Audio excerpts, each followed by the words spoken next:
نام محمد علیمی، میں خیرپور سے بات کر رہا ہوں۔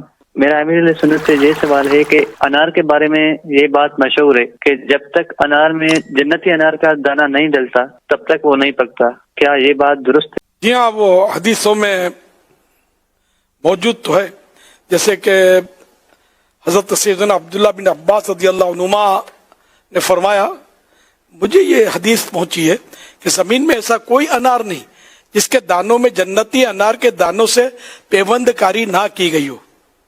حوالہ معجم الکبیر، جلد 10 صفحہ 263، حدیث نمبر 10611۔ ایک اور حدیث پاک اللہ کے پیارے پیارے سب سے آخری نبی صلی اللہ علیہ وسلم نے ارشاد فرمایا، ایسا کوئی انار نہیں جس میں جنتی اناروں کا دانہ شامل نہ ہو۔ حوالہ کنز العمال، جلد 12 صفحہ 155، حدیث نمبر 35319۔ تو یوں مطلب روایات کے مطابق ہر انار میں ایک جنتی دانہ ہوتا ہے۔ اب صحابہ کرام کا عمل، غالباً عبداللہ بن عباس رضی اللہ عنہما کا یہ عمل پڑا تھا کہ یہ جب انار کھاتے تھے تو پورا ہی کھاتے تھے، ایک بھی دانہ اس کا چھوڑتے نہیں تھے کہ یہ دانہ جو میں چھوڑ دوں گا کہیں یہ وہی دانہ نہ ہو جو جنتی دانہ جس کو کہا گیا۔ خیر ہمارے ہاں تو انار کھانے کا رجحان بھی خاص ہے نہیں، ویسے انار کھانا چاہیے حصول و برکت کے لیے جب میسر ہو۔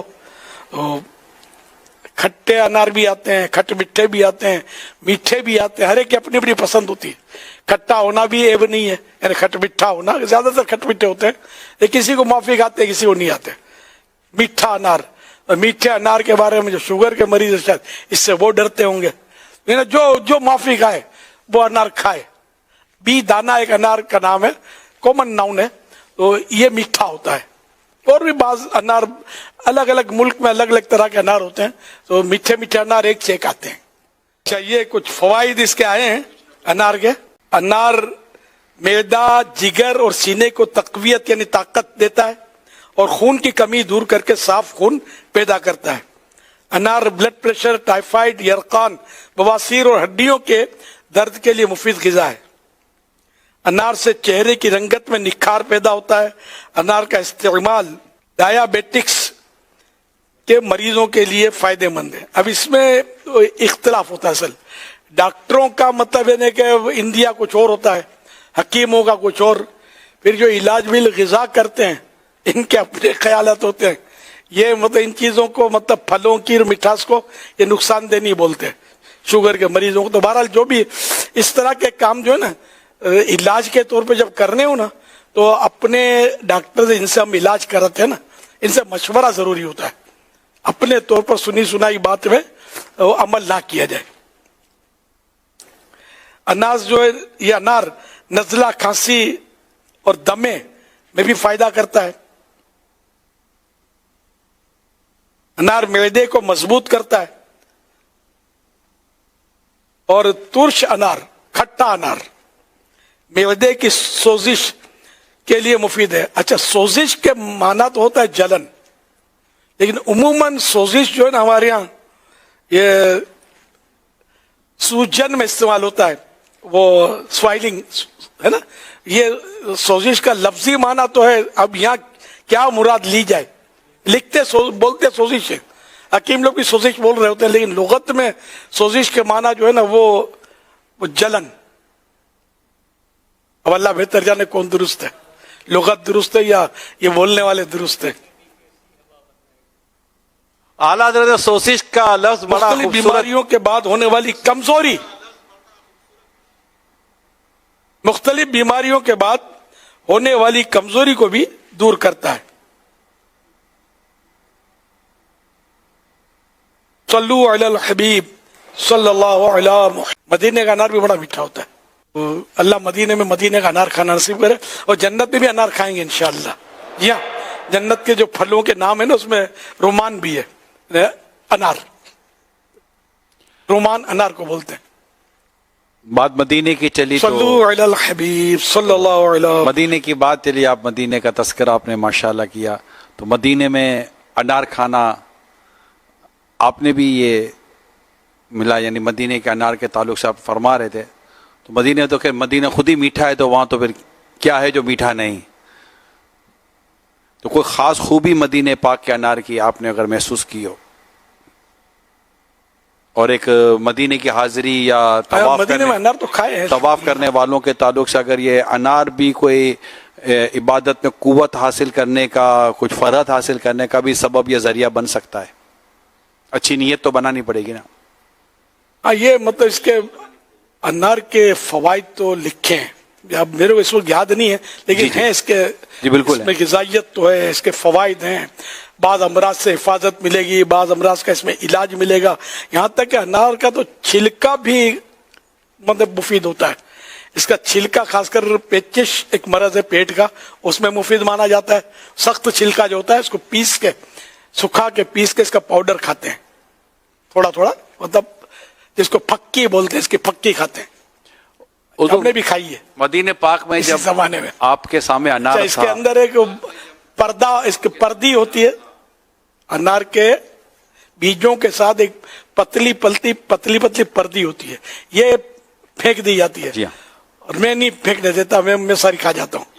اب مولا علی شیر خدا کا ارشاد یاد پڑتا ہے، تاریخ الخلفاء میں غالباً پڑھا تھا، تو اس میں یہ چھلکے کا تذکرہ ہے کہ اس کے چھلکے بھی نہ پھینکے جائیں، کہ اس سے پیٹ کی اصلاح ہوتی ہے، معدے کی، پیٹ کے لیے مفید ہے یہ انار کے چھلکے۔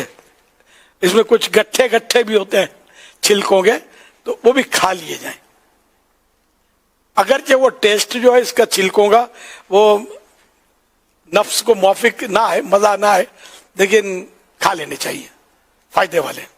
کڑوی دوا ڈاکٹروں کی اتنے سارے پیسے دے کر پئیں پیٹ کے لیے، اس سے بہتر نہیں ہے کہ انار کا چھلکا جو پھینک رہے ہیں اسی کو دوا کے طور پہ ہم کھا لیں، یہ تو مفت ہے نا، وہ الگ سے اسپیشلی پیسے دینے نہیں پڑ رہے اس کے۔ تو یہ بات مجھے صلو علی الحبیب، یہ بات مجھے صلی یوں اللہ یاد آئی علیہ کہ اس بار مدینہ منورہ میں جب انار آپ کے سامنے لایا گیا تو وہ اسی طرح یہ جو اس کی جو پردہ تھا اس کو نکال دیا گیا تھا، اور آپ نے نکالنے والے کی اصلاح فرمائی تھی کہ یار یہ مت نکالو، میری پلیٹ میں ڈال دو تو میں اس کو کھا لوں گا، اور مجھے یہی آپ سے بات چیت کرنی تھی، تو ماشاءاللہ آپ نے بھی ایک اصلاح فرما دی کہ یہ ضائع کرنے والے نہیں ہیں، اور پھر وہ بھی مدینے کی ہوا لگی ہوئی ہو تو پھر اس کو، اور وہ ہے بھی کھانے کی چیز، اور ہے بھی پھر مدینے میں، ہے بھی مکے میں، تو ان کی ہوائیں، ان کی فضائیں بھی ماشاءاللہ ملی ہوئی ہیں، تو پھر اس کو، اور ہے ہی کھانے کی چیز، ایسی چیز بھی نہیں کہ جس کو الگ کر دیا جائے، تو یہ ماشاءاللہ میرے ذہن میں تھا اور آپ نے یہ تذکرہ کر دیا۔ سبحان اللہ،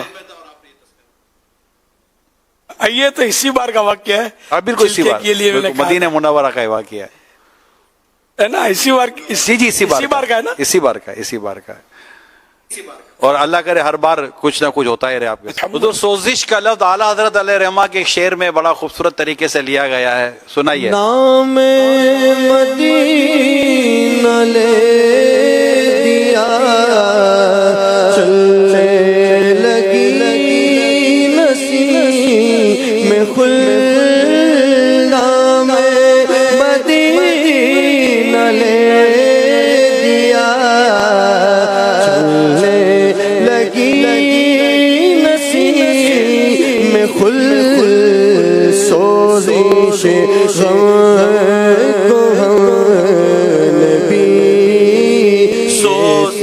سوزش غم کو ہم نبی، کیسی ہوا بتائی کیوں، سوزش غم کو ہم نبی، کیسی ہوا بتائی کیوں۔ اس شعر کو کیسے بیان کریں گے؟ سرکار اعلیٰ حضرت رحمت اللہ علیہ نے یہ سوزش جو ہے یہ جلن کے معنی میں لیا نا، غم کی جلن، دل جلتا ہے نا عشق میں، تو یہ مدینے کا نام لیتے ہیں تو اس کو دل کو جو ہے نا قرار آتا ہے۔ سوزش غم کو ہم نے بھی کیسی ہوا بتائی کیوں،